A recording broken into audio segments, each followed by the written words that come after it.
Hey, Dr. Nicole here. So listen, God woke me up this morning, told me to share. I don't know why, but I'm being obedient, okay? Alright, so check this out. This is for all my single folks who want to be married one day, and you're like, what gives? Right? So people always talk about the Ciara prayer that she prayed to get Russell Wilson, right? And I don't know her prayer, but I do know mine. And I remember sitting in my car at a traffic light leaving class one day after I was teaching. And I remember just telling God, I give up. Like, I surrender to you to do what you will in my life. Actually, what I said was, God, I know that you know what I want. But most importantly, you know what I need. And you clearly know better than I do. Excuse me. Because seemingly whenever I choose my mates, it just don't quite work out right. So I'm done. Like, if you want me to be an old maid for the rest of my life and serve you, then I'll do that. Yes, I said that. I'm done. I give it all to you. I gave you my life to orchestrate and do as you please. Like, the next man I'm with, Lord, please allow him to be my husband. Let me know without a doubt that you sent him. Because I'm tired and I'm done. Like, that's it. It's all you. So whatever you desire from me, that's where I am. Listen, that was my prayer. Real talk. And I mean, mind you, I had just ended a 4-year relationship and engagement. I had gotten back on my feet, kind of dipped my toe back in the dating pool. Sis was tired. And I wasn't getting any younger either. I was in my latter 30s. I wanted a marriage like my mom and my late bonus dad. I wanted children. I knew what I wanted. But dating when you're older, oh Lord, it's interesting. Because you have this mold of what you want, right? And you're independent, so you know what you want. You're like, I want this and this and this because I got this and this and this. And anyone who doesn't fit in the mold, you either A, try to make them fit, like think squeezing in some old clothes when you know you currently wear a different size, or B, you just immediately dismiss them as an option, right? Because they're not your type. And it was hard, y'all. Okay, and you know, it's like we're so independent that we don't know how to be dependent on God for all the things, including our love life. Right, so anyway, testimony time. So it wasn't too long after while I was actually seeing someone else, mind you, that I got a call from my cousin, a call by my aunt, rest in heaven. She's going on to be with Jesus now, Renee. And while we hadn't spoken in years, I'm not talking 2 or 3, I mean years, she began to inquire about my dating life and then tell me about one of her colleagues' son at the time. I was like, nah, dog, I ain't down for the setup. And later I found out, like, when the subject was brushed with him, he was like, nah, no, I don't want no setup, I'm good, right?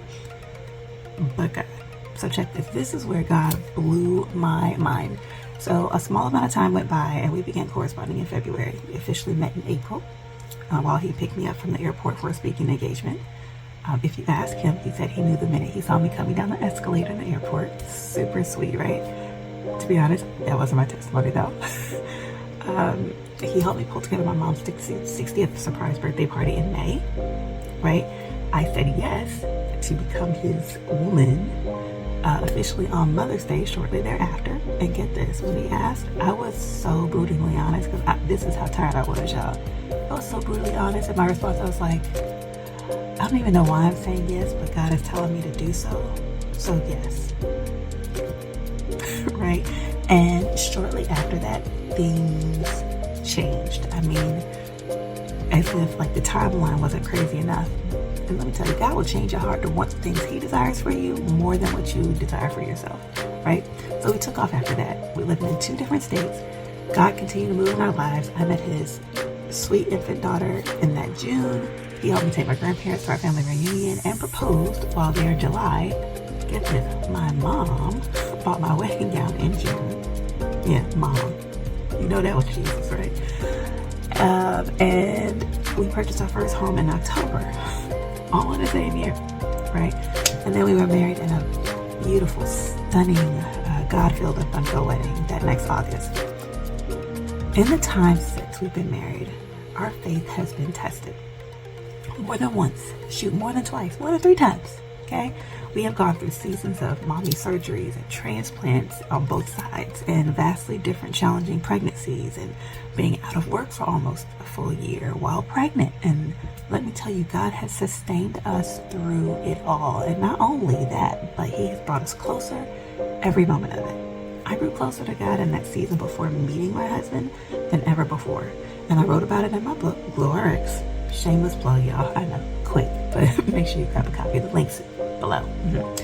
But check this, in my growth, I had to release some things and become a wife before he sent me my amazing husband. And he is an amazing man, y'all. Faith-filled, God-led. And the best part is that I know God made him just for me. And he made me just for him. And it's evident in how we live, how we laugh, how we love, how we parent, how we enjoy one another all the time. He's my best friend, you know? So listen, this isn't a brag.